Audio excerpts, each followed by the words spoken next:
आकाश में रंगों का सबसे दुर्लभ, सबसे सुंदर, शानदार, जादू और शानदार प्राकृतिक प्रदर्शन ऑरोरा है। गैलीलियो उत्तरी इटली में अपनी दूरबीन के माध्यम से बृहस्पति के चंद्रमाओं का अवलोकन कर रहे थे और आकाश में उत्तरी रोशनी का अचानक सुंदर प्रदर्शन हुआ। गैलीलियो गैलीली ने 1619 में नॉर्दर्न लाइट्स के लिए ऑरोरा बोरेलिस के रूप में नाम गढ़ा। यह नाम भोर की प्राचीन रोमन देवी अरोरा और दूसरा यूनानी देवता बोरेलियास उत्तरी हवा का अवतार है। ऑरोरा लगभग हर राताकटिक और अंटार्कटिक सर्कल के पास दिखाई देते हैं, जो भूमध्य रेखा के विभाग 66.5 डिग्री उत्तर और दक्षिण में है। उत्तर में प्रदर्शन को ऑरोरा बोरेलिस या उत्तरी रोशनी कहा जाता है। दक्षिण में इसे ऑरोरा ऑस्ट्रेलिया या दक्षिणी रोशनी कहा जाता है। ऑरोरा कैसे बनते हैं? सूर्य अत्यधिक उच्च ऊर्जा एनोनिया प्लाज्मा के कोरोनल द्रव्यमान गैस और हवायास और तूफान को बाहर निकालता है और पृथ्वी के पास पहुंचता है, जहां यह पृथ्वी के चुंबकीय क्षेत्र से मिलता है। यद्यपि हमारी पृथ्वी सूर्य से आने वाले इन अत्यधिक हानिकारक प्लाज्मा तूफानों से हमारी रक्षा करती है, लेकिन कुछ अन्य पृथ्वी के चुंबकीय क्षेत्र में फंस जाते हैं और वायुमंडलीय गैसों, उनके एलोट्रोप्स और उनके समस्थानिकों से टकराते हैं। मुख्य रूप से ऑक्सीजन और नाइट्रोजन और हाइड्रोजन और हीलियम और आर्गन आदि भी। सूरज हर 11 साल में सौर गतिविधि के चरम पर पहुंच जाता है और उच्च स्तर के कोरोनल द्रव्यमान का उत्सर्जन करता है। क्या हम भाग्यशाली हो सकते हैं कि हम अपने आकाश में इस शानदार नृत्य और असामान्य रंगों को देख सकें? हाँ, आप शायद कर सकते हैं। अब से 2025 तक मजबूत सूरज वाला और सौर विस्फोट होने की संभावना अधिक है, क्योंकि हम सौर अधिकतम तक पहुंचा है। सूर्य के प्राकृतिक 11 साल के चक्र के दौरान सूर्य अपेक्षाकृत शांत से तूफानी में बदल जाता है, फिर वापस आ जाता है। तो यदि आप सतर्क हैं, तो आप आकाश में नाचते हुए रंगों को देख सकते हैं। हालांकि जादू ऑरोरा निकटवर्ती ध्रुवीय क्षेत्रों के लिए काफी विशिष्ट है। मजबूत सौर तूफानों के दौरान भूमध्य रेखा के उत्तर और दक्षिण में 21 डिग्री के रूप में कम अक्षांश वाले स्थानों में ऑरोरा कभी कभी देखे जाते हैं। इनमें क्यूबा, दक्षिण जापान, कैरिबियन, मैक्सिको और जम्मू और कश्मीर शामिल हैं। हालांकि आमतौर पर ऑरोरा सर्दियों में सिर्फ इसलिए देखे जाते हैं क्योंकि रातें लंबी होती हैं। वे साल भर में 24 घंटे होते हैं। ऑरोरा पृथ्वी की सतह से 100 किमी से 1000 किमी के बीच होते हैं। ऑरोरा की अधिकतम घनता 100 किमी से 300 किमी के बीच है। ऑरोरा इतने अविश्वसनीय रूप से रंगीन कैसे हैं? दो टीमों के बीच आकाश में इन अनोखे खेलों की कल्पना करें। सूर्य के कोरोना उच्च ऊर्जा आयन और सांसारिक गैसीय परमाणु और अणु। वे एक हिस्से में badminton, football, tennis, hockey, cricket, basketball और सभी बोधगम्य खेल जैसे सभी खेल खेलते हैं। सभी अनूठी चंचल ऊर्जाओं का आभामंडल बनाना और इस प्रकार ऑरोरा के विशिष्ट हरा रंग जमीन से देखा जाने वाला सबसे आम रंग है। यह उत्पन्न होता है जब आवेशित कण 100 से 300 किमी की ऊंचाई पर ऑक्सीजन के अणुओं से टकराते हैं।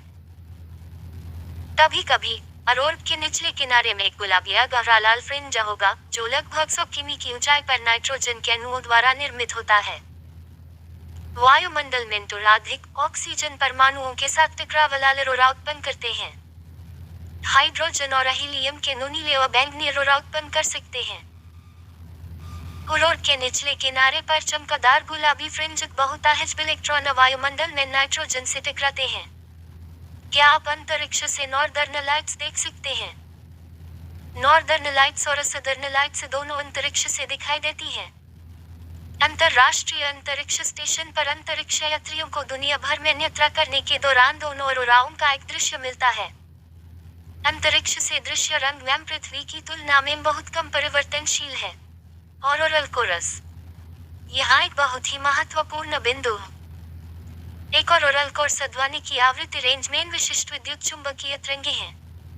ये विद्युत चुंबकीय तरंगें भूचुंबकीय तूफानों द्वारा निर्मित चिन्हराट, सीटी और अर्थ संगीत ध्वनियों से मिलती जुलती हैं। वे 0.6 किलोहर्ट्ज या 1.6 किलोहर्ट्ज। यहाँ ऑरोरा की आवाज है।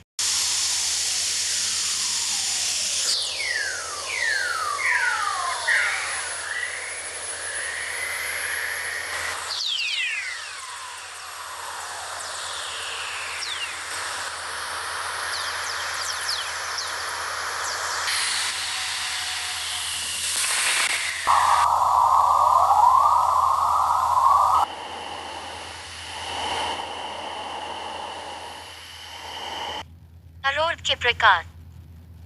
नॉर्दर्न लाइट्स सोराहवा और कोरोनल मास इजेक्शन के कारण होने वाला एक अद्भुत दृश्य है। वे अलग अलग आकार और आकार में आ सकते हैं। आर्क्स, बैंड, फैलाना, किरणों।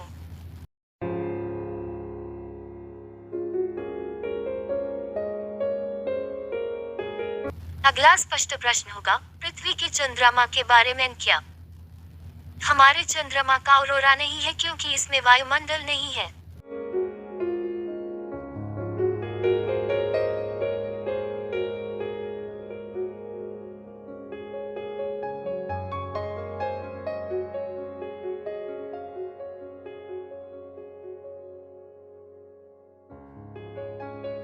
या उनके चंद्रमा, क्या उनके पास औरोरा है? हाँ, है। मंगल पर वायुमंडल की एक पतली परत है। लाल ग्रह के वातावरण में 95% से अधिक कार्बन डाइऑक्साइड और 1% से बहुत कम ऑक्सीजन है। शनि और बृहस्पति के अपने संबंधित ध्रुवीय क्षेत्रों के चारों ओर सुंदर औरोरा हैं। वे पृथ्वी के औरोरा से अधिक शक्तिशाली हैं, क्योंकि इन ग्रहों का चुंबकीय क्षेत्र ज्यादा मजबूत होता है। यूरेनस का भी अपना औरोरा है। इन ग्रहों का भेजे गए अंतरिक्ष यान ने इन औरोराओं की तस्वीर खींची है। चूंकि औरोरा एक निश्चित संकेत है कि ऑक्सीजन जैसी गैस इन किसी ग्रह के वातावरण में मौजूद है, वे एलियंस के जीवन का संकेत हो सकते हैं। वैज्ञानिक अब सितारों और दूर के ग्रहों को स्कैन कर रहे हैं।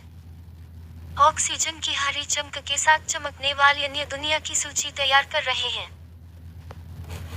औरोरा केवल प्रकाश से बल्कि रेडियो तरंगों भी चमकते हैं, जो वैज्ञानिकों को रेडियो टेलीस्कोप का उपयोग करके दूर गहरे अंतरिक्ष में उनका पता लगाने की अनुमति देते हैं।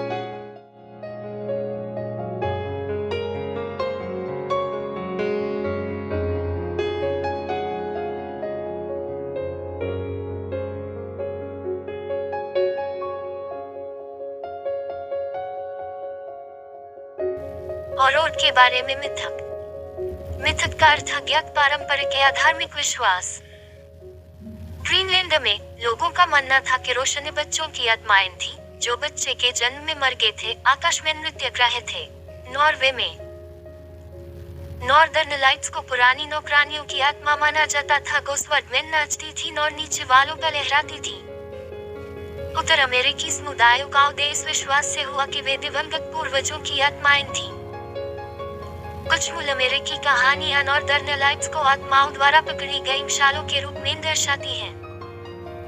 एस्किमो जनजातियों का मानना था कि वे औरोरा को अपने मृत रिश्तेदारों से बात करने के लिए बुला सकते हैं।